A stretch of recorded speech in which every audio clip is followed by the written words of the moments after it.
The Forbidden Forest, written by Geeta V. Reddy, narrated by Susie Hackle. Copyright 2014, Geeta V. Reddy.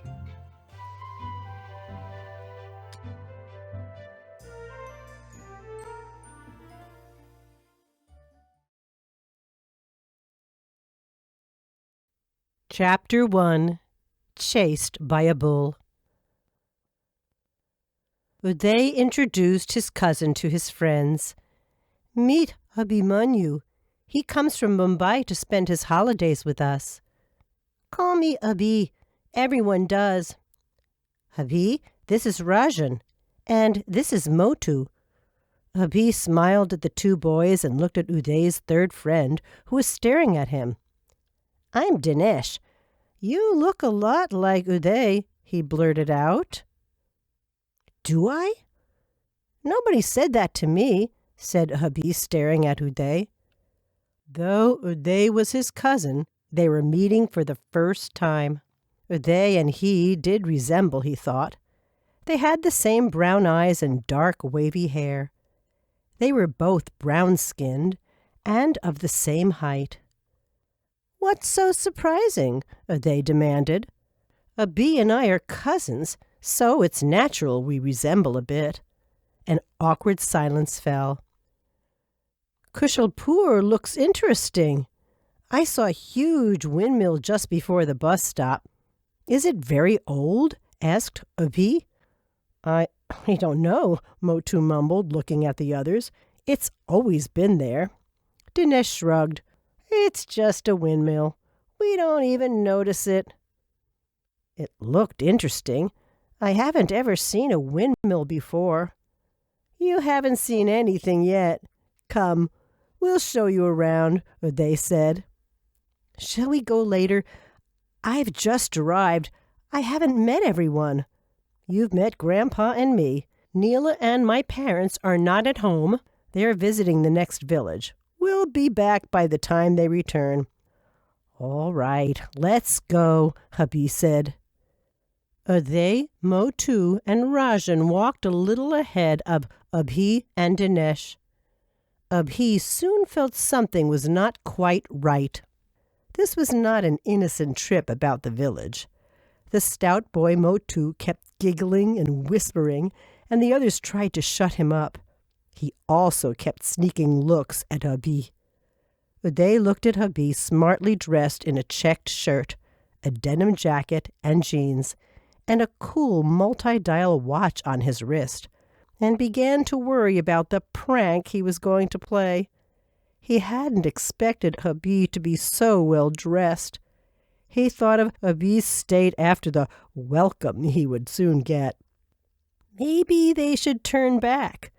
But he had proposed the prank to his friends, and they were looking forward to it. It was now too late to stop. His friends would say he had chickened out. They pointed out the school, the cricket ground, and the gym to Abhi. They entered a narrow lane. You go ahead, Uday told Abhi, and moved aside. Abhi took a couple of steps and slipped straight into a slushy pond. He tried to stand up, but slipped again.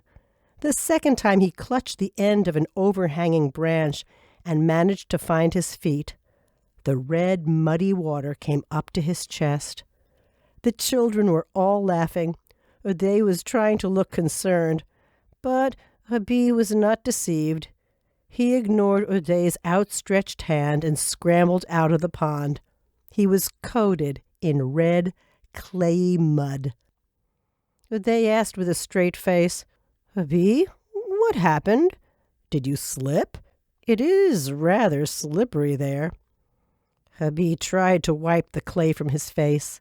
The children crowded around him, offering help. Suddenly, there was the sound of thudding hooves. The children screamed and began to run. Abhi turned and froze for a moment. A bull was charging down on him. He recovered and ran for his life. He could hear the bull over the hammering of his heart. The other boys took a quick turn to the left and called out to Abhi to follow, but it was too late. He had crossed the lane and could not turn back.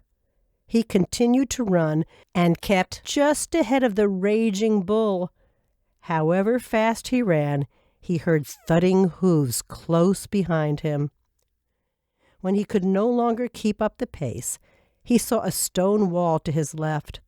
With the bull almost upon him, he scrambled up the wall and jumped to the other side. Even as he jumped, he had a glimpse of rolling eyes and a foaming mouth. He could feel the tips of the bull's sharp horns graze his arm as the furious bull charged at his clambering form, but hit the wall instead. Its bellow of rage thundered over Abhi as he dropped into a scratchy bush on the other side of the wall.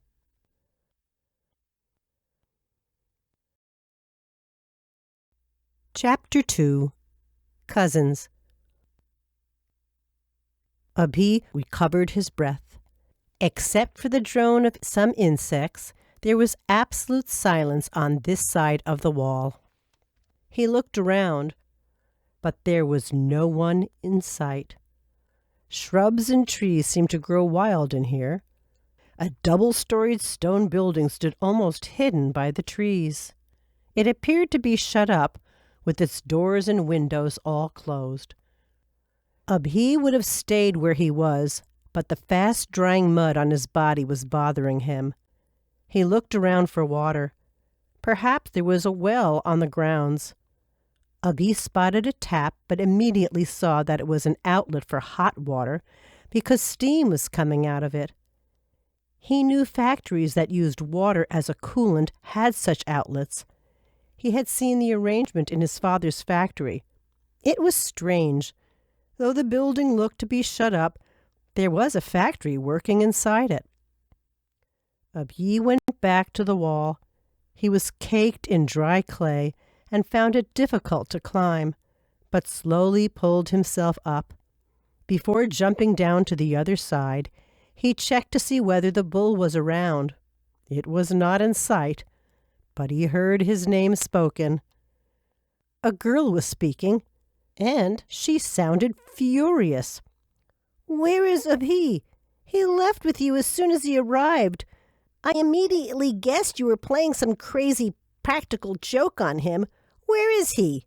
Wait till I tell Grandpa." Abhi saw a girl with a chubby face and big gray eyes at the center of the group. She must be Neela, he guessed. He pulled himself over the wall and called out, "Hello, Neela, I'm here." Neela didn't look surprised at a red figure speaking to her. She turned to the group. "Come on, all of you.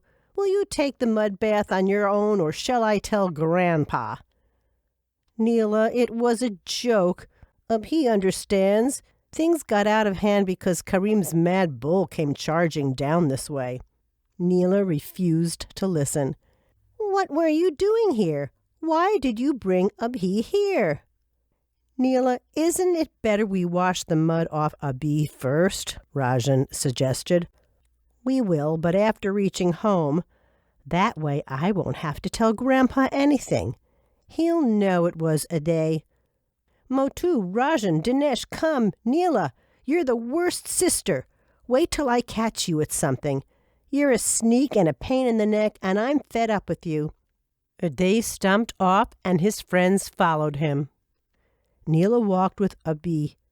Abhi didn't understand what was going on until Uday ran ahead and jumped into the pond. Abhi stopped the others. "You don't have to do this." Uday came out coated in red from head to toe. He went straight to Neela. "Satisfied, Miss Chief Justice of India?" Rajan thrust himself between them.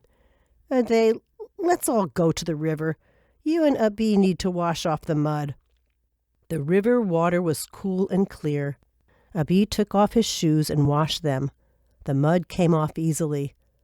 Luckily, the shoes were dark brown, so the mud stains did not show. He swam in the river and washed off all the mud. The other boys also had a swim.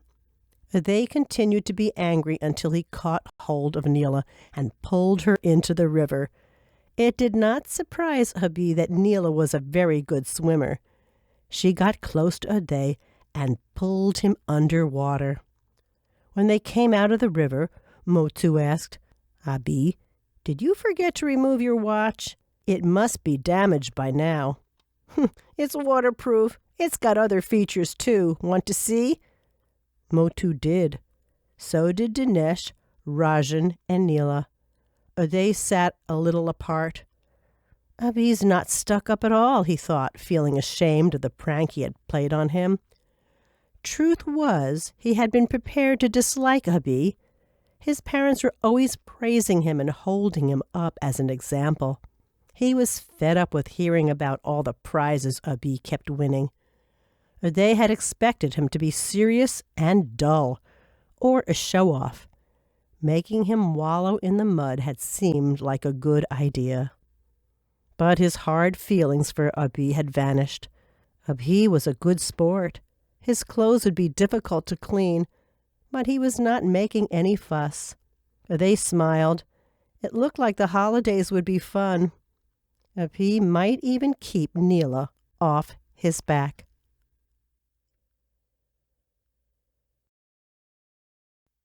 Chapter 3.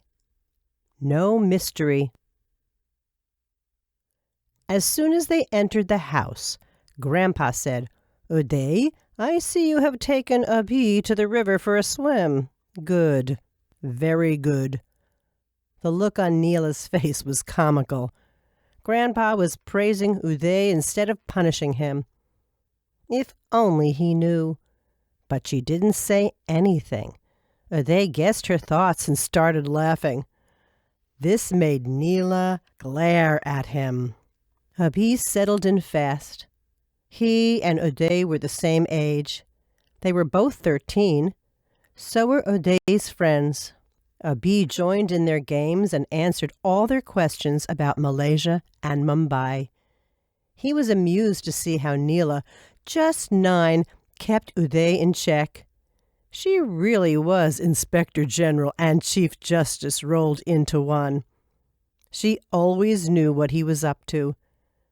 Then, instead of carrying tales home, she pronounced a sentence, and more often than not, Uday obeyed her. Within a day or two, Abhi felt he'd known his cousins forever. One day, Uday asked Abhi, "I heard you didn't want to come because you couldn't have an adventure here. What about Mumbai? What do you do there? Do you do exciting stuff like solving mysteries?" Uday looked so trusting that Abhi wanted to spin a yarn about some dashing deed he had done. But Neela was with them, and she was as sharp as ever. "Don't be silly, Uday. If Abhi had done anything of that sort, we'd have known about it. Grandpa and Papa call up Mumbai almost every second day." "Why didn't you want to come, Abhi?" Uday asked, sounding a little upset. "When we were in Malaysia, my parents were always busy running the factory. Our house was in the factory compound, and we didn't have any neighbors. I had no friends outside school. But after we came to live in Mumbai last year, I made so many friends. I wanted to spend the holidays with them. That's why I didn't want to come." "Wasn't there something about a club? Papa said you and your friends were starting a club," Neela asked. "My friend's father is a CID officer. Sometimes he tells us about the cases he has handled. We thought it would be fun to start a club and solve cases from the newspaper crime diary. But it didn't happen. 2 of my friends were leaving Mumbai to spend the holidays elsewhere. My father wanted me to come here and get to know all of you. We dropped the idea of the club for now." "Abhi, do you really think you could have solved a case? It happens in books and movies, but can one do it for real?" Neela asked. "If you keep your eyes open and use your brains, why not?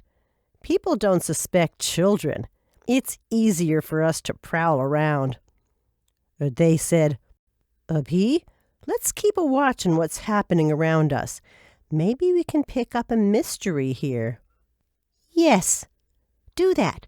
At least you'll stay out of mischief, Neela said. Abhi, how do we start? I don't think anything is going on here. Kushalpur looks peaceful. Has anything ever happened here? Like a murder or a dacoity? I don't remember. I hope something happens now.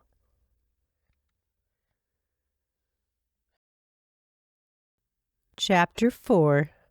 Mystery of the Animals. The next few days were great fun for all the children, except for Uday. Uday had decided a mystery could be found in Kushalpur. He only needed to look.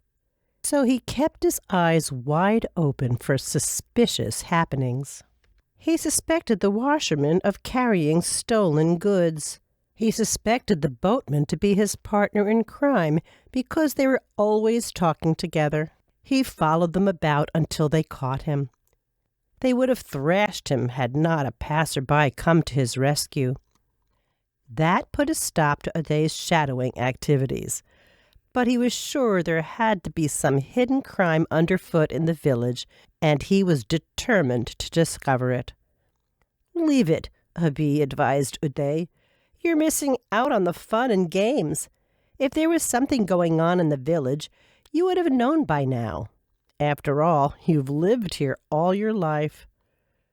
That's why I think something could be going on. No one has suspected anything, so nobody has really looked for a crime. When I think of the possibilities, my mind boggles. Do you realize the grain merchant, Patil, could be carrying on smuggling? What would he smuggle into the village? What is it we need so badly but is not available? Neela demanded. What is produced in Kushalpur that has to be smuggled out? Abhi asked. After a moment's thought, Uday accepted their logic. All right, not smuggling. But how about other crimes? The telegraph clerk could be an international spy. He gets to see all the wires that pass through the office. Abhi started laughing. Just because he gets to see telegraphs doesn't mean he's a spy. And why would crooks send telegraphs when they can use cell phones? Abhi, it's no use talking sense to him. Let him waste his holidays snooping around the villagers. It'll serve him right if someone complains to Grandpa about him. Uday gave up after 2 more days. He was disgusted. It's a shame.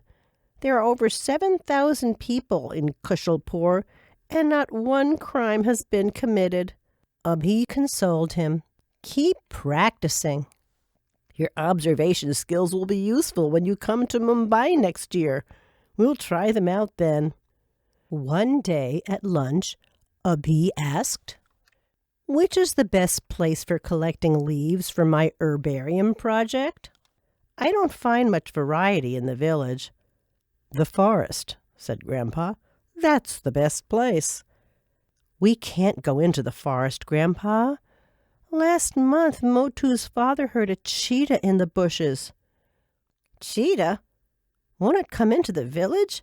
How far is this forest? Abhi asked. Do you remember the wall you jumped over when Kareem's bull chased you? That's Mohan Seth's factory. It marks the end of the village. Beyond it is the forest, Neela said. Remember what fun we used to have in the forest? Uday asked Neela. Perhaps you've forgotten. You were very young. I was not. I was 7, wasn't I, Grandpa? The wild animals started coming into the forest only 2 years ago. Before that, all we saw were birds, squirrels, and rabbits. We used to go for picnics. The forest is beautiful. It has some very pretty wildflowers. Where did the animals come from? Abhi asked. We started hearing the cries of cheetahs and leopards in the night. Mohan Seth's watchman trapped a leopard last year, Uday said. He had been there, as had everyone else from the village.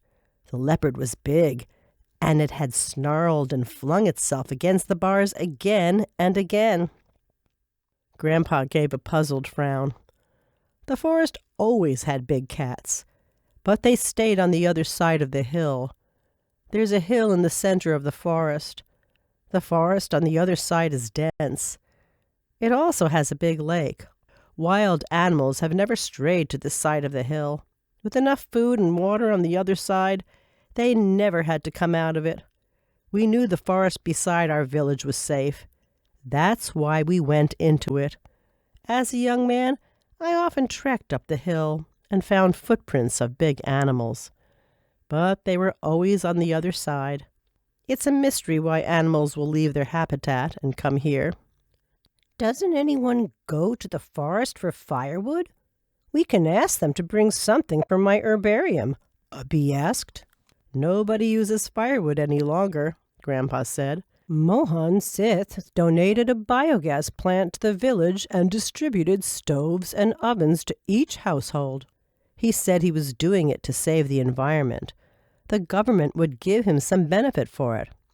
Abhi had hoped he would have the best collection in his class because a village ought to have more vegetation than the suburbs of Mumbai. But that was not to be. The fields were bare because the crops were already harvested. The village had plenty of trees, but they were all neem, banyan, tamarind, or mango trees.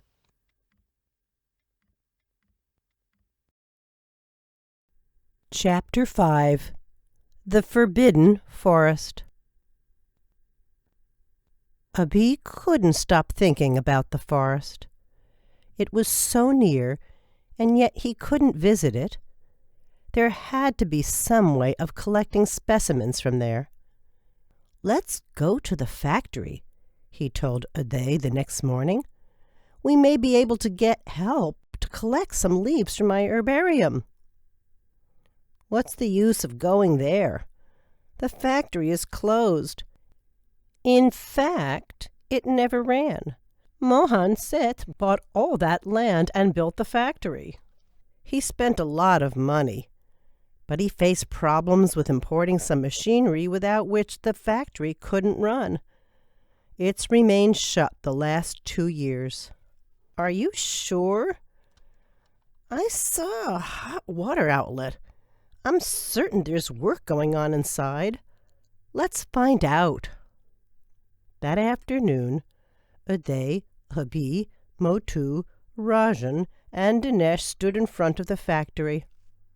The gate was locked with a thick metal chain, and the doors and windows were shut. No sound came from the building, and it looked deserted. Abhi had to agree that there was no activity in the factory, but he couldn't forget the steam he had seen hissing out of the tap. Uday said, "Let's go to the forest. I don't think there'll be wild cats in broad daylight. We'll bring some specimens for Abhi's herbarium." "Let's," said Rajan. "We'll not go deep into the forest. We'll stay at the edge. Motu and I will keep a lookout for wild animals, and the 3 of you can pluck whatever leaves Abhi wants." Abhi hesitated.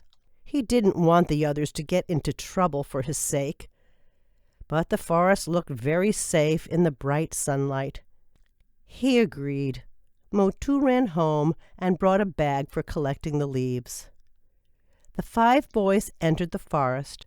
Before they could go further, they heard someone shouting, telling them to stop. A man came running towards them, waving his arms. "Boys, don't go into the forest. Don't you know a cheetah family is in there?" Abhi thought the man was from the village. He was surprised when Uday asked the man, "Who are you? I've never seen you. From where did you come?" "From there," said the man, pointing to the factory. "I looked out and saw you boys. I ran out to warn you. Nobody goes into the forest, you know." "We think it's safe during the day," Abhi said. "Not at all," The cheetahs hide in the trees during the day. If you disturb their young, they'll tear you to pieces. We need to pluck a few leaves, that's all." "What leaves?" the man asked.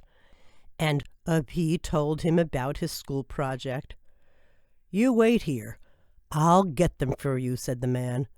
Within half an hour he had a heap of leaves, roots, and stems for Abhi. "Are these enough?" he asked. When Abhi nodded, he hurried them out. They stopped at the factory gate. Abhi asked, "What do you do at the factory? It looks all shut up." "It's closed. I come once a month to check out things for Mohan Seth." "You are lucky I was here today. Remember, you must keep away from the forest. Even the factory is not safe. A leopard had wandered in here last year." "I saw it. It was ferocious," Motu said, his eyes going big at the memory. The man nodded, and once again told the children they must keep away. The boys thanked him for his help and left. When they were at the end of the lane, Abhi looked back. The man was still in front of the gate, watching them.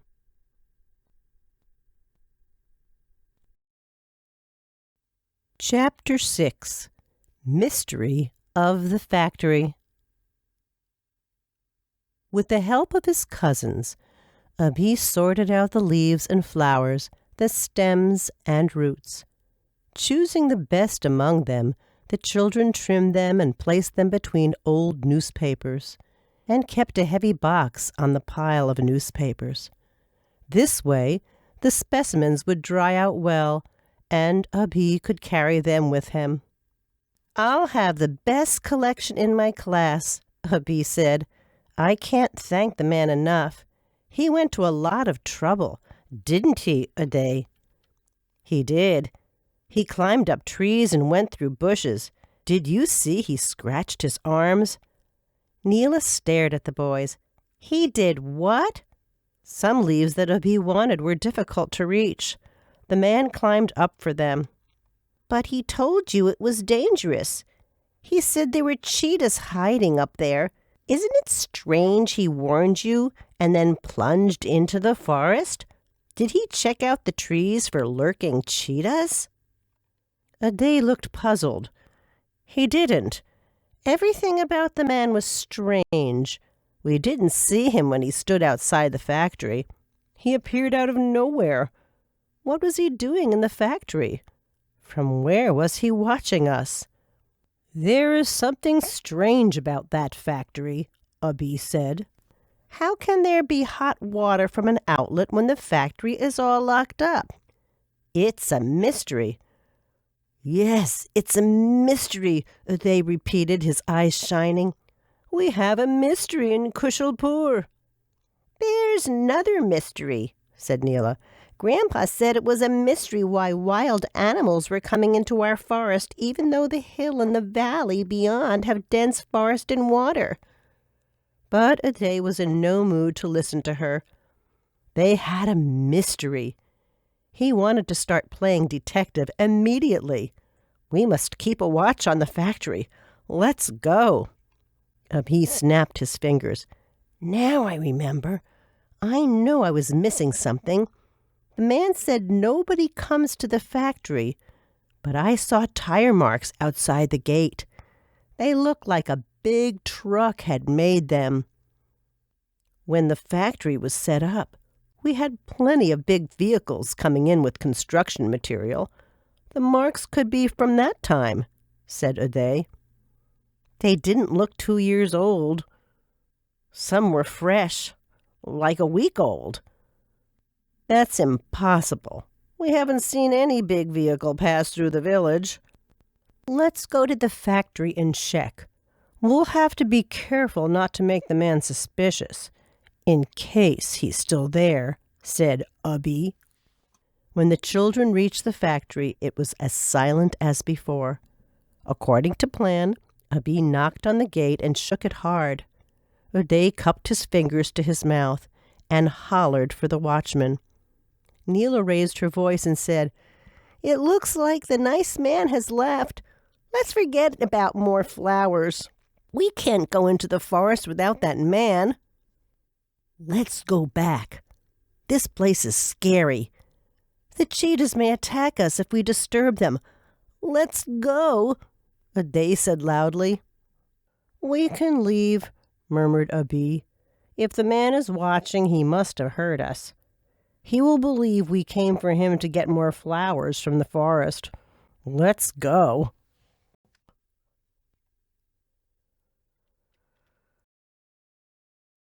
Chapter 7. Problems. When the children were well away from the factory, they stopped. Uday was the first to speak. Abhi, you're absolutely right. Vehicles have been coming and going from the factory. They don't use the village road. There must be a road through the forest. The factory is being used for some secret purpose. We must find out what it is, Neela said. Uday's face lit up. It's a mystery. We have a mystery in Kushalpur. Didn't I say something was going on here? Don't forget the other mystery. Has there been deforestation on the other side? That would explain the animal behavior, said Abhi. Let's not waste time on that. If you want, we can think about it after we wrap up this one.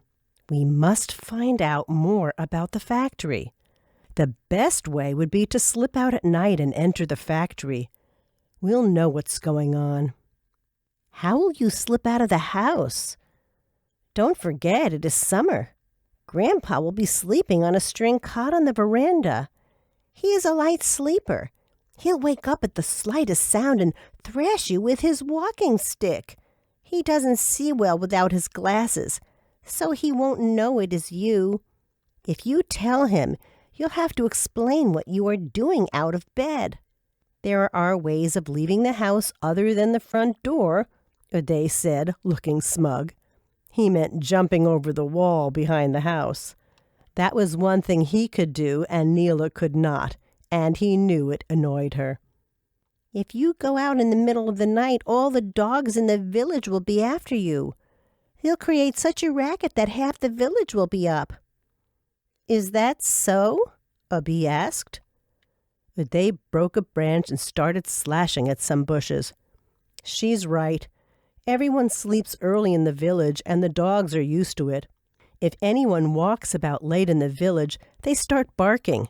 It's happened before. When somebody returns after watching a late-night movie in the next village, everyone comes to know. The dogs give the man such a rousing welcome that they rouse the whole village. We have a problem. If we go there during the day, we'll be spotted. We can't go out at night. What do we do? Abhi asked. They spent the afternoon trying to find an answer to the problem. Uday had many ideas. Abhi also made some suggestions, but Neela showed them why none of their plans would work. Finally, Uday got annoyed. Why don't you use your super brain to help us instead of shooting down everything? I'm helping by stopping you from doing anything rash. The factory isn't going anywhere. We'll get into trouble if we don't think before we act. Uday was restless. He wanted action. It was not every day an adventure knocked. If they missed this opportunity, nothing interesting would ever happen again. Why was Abhi listening to Neela? And why were they talking about the forest animals again? You are wasting time. There are experts to study animal behavior. I'm going to see my friends. They'll know what to do about the mystery in the factory, he said, and stalked out of the house.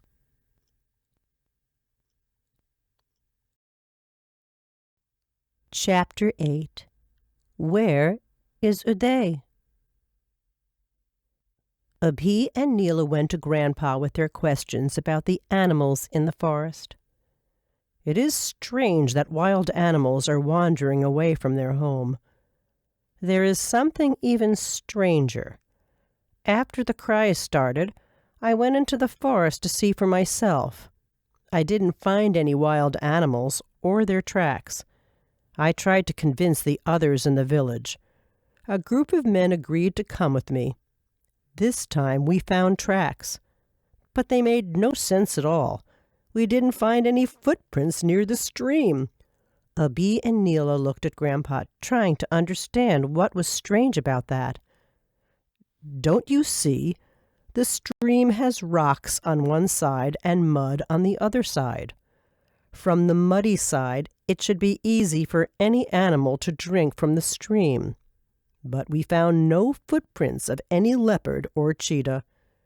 Were they scampering down the rocky side to drink water? Were they coming into the forest here but going back over the hill whenever they were thirsty?" "Grandpa, what did the others say?" Abhi asked. "What was there to say? The sounds in the night are more convincing than anything I tell them." Abhi and Neela were impressed by Grandpa's logic. They wondered if the change in the animals' behavior was linked to the factory. They wanted to tell Uday, but he had not returned from wherever he had gone to. That evening, Neela's parents and many others from the village left for Gopalpur to attend a wedding. They would stay the night at Gopalpur and return the next day. Neela's mother was not happy that Uday wasn't home. "Don't let him stay out till late. Don't trouble Grandpa for anything. The food is all prepared," she told them, and left. "Abhi, let's go to Motu's house. Uday must have gone there," Neela said. They informed Grandpa they would be back in time for dinner, and left. Uday was not with Motu. He wasn't with Dinesh or Rajan either. His friends hadn't met him at all. "Could he have gone for a swim?" Dinesh asked, and the children ran all the way to the river. Uday wasn't there. Rajan had an idea. "Wait, I think I know where he is. He said he wanted Abhi to taste the best mangoes in the world." Motu groaned. "Oh no, Mai would have tied Uday to a tree. She warned us the last time she caught us stealing mangoes." "Who's Mai?" Abhi asked. "Mai is an old woman. Her name is something else, but everyone calls her Mai. Her mangoes are the best. She lives alone and guards the trees with the help of 2 big guards. She doesn't eat the mangoes or sell them. Instead, she distributes them in the village. But she does not tolerate anyone stealing them," Neela said. But Uday was not in Mai's garden. He was not in the gym. He had vanished. Neela decided they would have to tell Grandpa. But Grandpa was not at home. A servant gave Neela his message. He had gone out to help a friend with a medical emergency. It would be late by the time he came back. They were not to wait up for him. What was to be done now? Suddenly, Neela guessed where Uday was. "I've got it. He would have gone to the factory and got into trouble. We must get help." "Whom should we ask for help?" Rajan asked. The children looked at one another. Their parents were away at the wedding. Grandpa had also gone out. "We'll be wasting time if we go to our neighbors. They'll say Uday is hiding somewhere. They will make us wait for our parents to come back. If they forbid us to search for Uday, we won't be able to look for him," Neela said. "Can't we call the police?" Abhi asked. "The police station is in Gopalpur. It will take time for the constable to arrive. I know Uday has gone to the factory. I can always tell what he will do." "If Uday went to the factory and got caught, we mustn't go there. The watchman will expect us," said Abhi. "What should we do?" Neela asked, for the first time without a plan of her own. Chapter 9. Leopards and Cheetahs.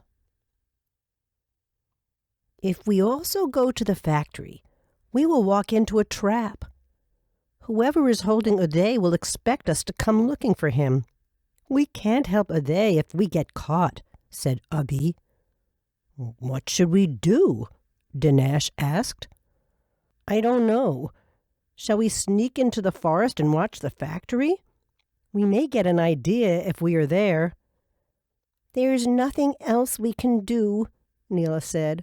"One of us must wait here for Grandpa and tell him everything. Dinesh, will you stay?" "Neela, why don't you stay here?" Abhi asked. "I want to come. Uday is my brother. Rajan, Motu, if you are scared of going into the forest, don't come with us." Motu gulped and said, "I'll come." Rajan almost shouted, "Of course, I'll come."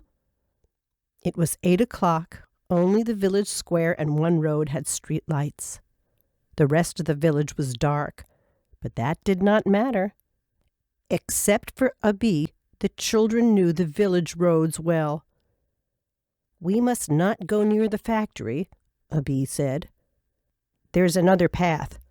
We'll enter the forest from it," said Motu, no longer scared. The moon was full, but the night was cloudy. Every few minutes the moon hid behind dark clouds. But the small group didn't stop. Slowly, carefully, noiselessly, they made their way into the forest. They stopped under a tree to talk. Suddenly, a cheetah roared from the branches above them. Motu screamed. Just then the moon came out of the clouds. Something glinted in the moonlight and caught Abhi's eye. It was a loudspeaker, and it was fixed to a branch. "Look, that's our cheetah," Abhi said, letting out a deep breath. "A loudspeaker? That's where the sound came from?" Rajan asked. "There must be more. Let's look," Motu said. The children scampered up the tree and also searched a few other trees. They found 2 more loudspeakers. Every few minutes, cries of wild animals filled the forest, all of them blaring from loudspeakers. The sounds were so real and blood-curdling that the children shivered when they came. They climbed as high as they safely could and looked around. They found a tree that gave them a clear view of the factory. "There are no guards anywhere," Dinesh said. "The factory is dark and silent. Have they moved Uday somewhere else?" Neela asked. Motu swatted a mosquito. He was tired of waiting. "Shall we check? If Uday is not there, there's no use waiting here." Neela put a finger to her lips. "Shh! I hear a vehicle." The others also heard it. Then the animal cries started. They were continuous and were meant to cover the sound of the vehicle. A large truck came through the forest and stopped in front of the factory gates. Its headlights were switched off. The children saw it only because they were watching the gates. "What's that light bobbing up and down?" Motu asked. "It's someone with a torch. He's opening the gates. Quick, we must get closer," Abhi said, already climbing down. The children hid behind a large tree and watched. 2 men were loading boxes into the truck. They had hung 2 lanterns for light and went back and forth to the factory. Then they brought Uday. He was tied up or unconscious. He didn't make any sound. "I'll go. All of you move behind the tree closest to the truck. If there is trouble, launch a combined attack," Abhi said, running before the others could say anything.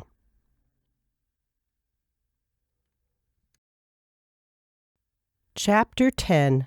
No Longer Forbidden. As soon as the men went in for another load, Abhi sprinted to the truck. He got in and quickly moved to the back. He was just in time. The men came back with another box. He hoped they would go into the factory again. If they locked up the truck, he'd also be trapped. He found Uday gagged and bound. Luckily, he was conscious. Abhi cut his bonds but left the gag. The men came with another box. It was perhaps the last box because they did not go in again. They placed the box in the truck and stood talking to the watchman at the gate. Abhi was not sure whether Uday could walk. If the men had kept him tied up for long, he might have cramps in his legs, but they would have to take their chance and escape. He got down and helped Uday. The men were still at the gate talking. They had not seen the boys as the back of the truck didn't face them. Abhi decided not to risk going towards the forest. He pointed to the hedge outside the factory. Uday nodded. Fortunately, just then the moon went into hiding behind the thick clouds, and it became dark. Uday and Abhi crouched behind the thorny hedge. Abhi hoped the men would not switch on the headlights. He was worried about Neela, Motu, and Rajan. The men could leave any moment. If the children did not stay hidden, the men would spot them. They could get caught. Suddenly, there were voices. It sounded like many people were coming towards the factory. The men jumped into the truck and sped away. The watchman ran towards the forest. The voices came nearer. Abhi recognized Grandpa's voice. So did Uday. They came out of hiding. It was indeed Grandpa with about 10 men from the village and Dinesh. There were more shouts coming from the trees.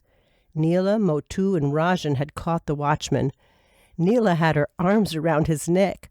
Motu had wrapped himself around the man's waist, and Rajan had his arms around the man's ankles. The man was strong and was trying to fling them away. The children were clinging to him like monkeys and shouting for help. Help was, of course, at hand. Grandpa and the men easily subdued the watchman. Grandpa called up the police at headquarters and gave them the truck's number, which the watchman had revealed. Soon, everyone from the village arrived.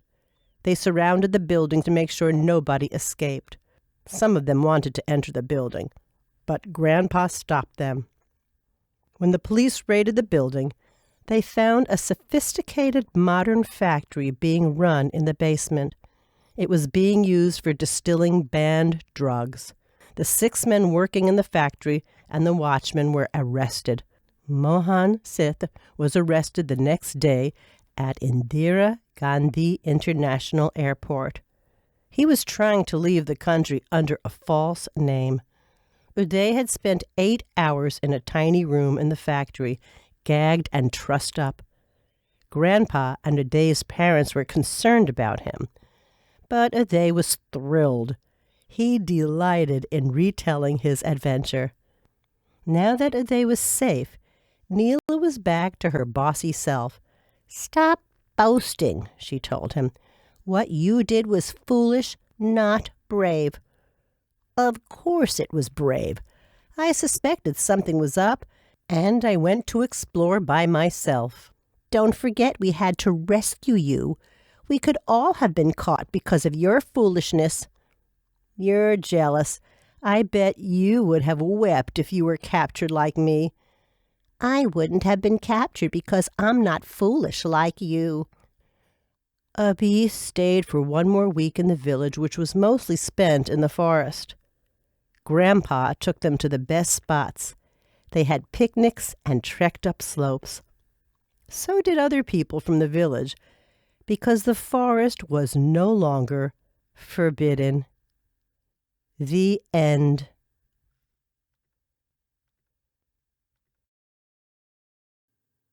You have been listening to The Forbidden Forest by Geeta V. Reddy.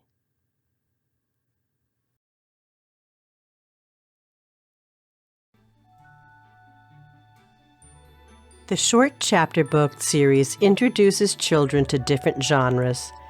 It attempts to inculcate the love of reading in all children by encouraging reluctant readers to start reading. The books also help early readers and beginner readers to become advanced readers.